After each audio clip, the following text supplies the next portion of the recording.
పుట్టుక దగ్గర నుంచి ప్యూబర్టీ అనమాట.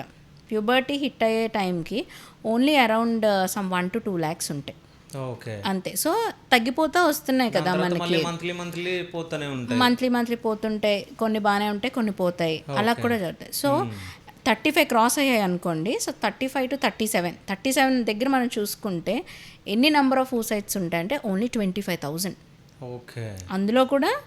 అందులో ఎన్ని బాగుంటాయో చెప్పలేము, గుడ్ క్వాలిటీ oocytes ఎన్ని బాగోవో కూడా చెప్పలేము. సో అందుకే ఏజ్ అనేది it plays a major role. సిమిలర్గా మేల్లో కూడా చూసుకుంటే స్పర్మ్ యొక్క క్వాలిటీ అనమాట, అది కూడా ఏజ్ పెరిగే కొద్దీ కొన్ని టైప్ ఆఫ్ జెనెటిక్ ఆల్టరేషన్స్ అవి కూడా స్పర్మ్లోకి వచ్చేస్తాయి. దానివల్లే ఏమవుతుందంటే లేట్గా కన్సీవ్ అయిన వాళ్ళల్లోని ఎక్కువ మోస్ట్ కామన్గా మనం జన్యుపరమైన లోపాలు చూస్తుంటాము. నెక్స్ట్ ఈ మధ్యన ఆటిజం అనేది కూడా ఎక్కువ అవుతుంది పిల్లల్లోని. నెక్స్ట్ క్రోమోజోమల్ అబ్నార్మాలిటీస్, ఇందాక చెప్పినట్టు అదే డౌన్ సిండ్రోమ్ అని. మెటర్నల్ ఏజ్, మదర్ యొక్క ఏజ్ ఎప్పుడైతే ఎక్కువ అవుతుందో గ్రేటర్ దాన్ 30sలో ఉన్నప్పుడు మోస్ట్ కామన్ అనమాట ఫర్ అంటే డౌన్ సిండ్రోమ్ ఎక్కువ మోస్ట్ కామన్గా కనిపించవచ్చు ఆ ఏజ్లో.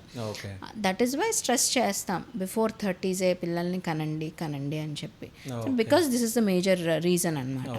అలా అంటే ఈ ఐవీఎఫ్లో పాజిటివ్ రేట్ ఎంత ఉంటుంది? 100% ఉంటుందా ఐవీఎఫ్లో?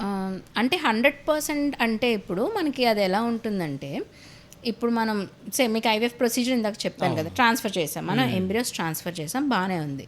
ట్రాన్స్ఫర్ చేసి అది సక్సెస్ అవ్వాలి, 100% సక్సెస్ అయిపోతుంది అని మన చేతిలో ఉండదు. ట్రాన్స్ఫర్ చేయడం వరకే అంతే.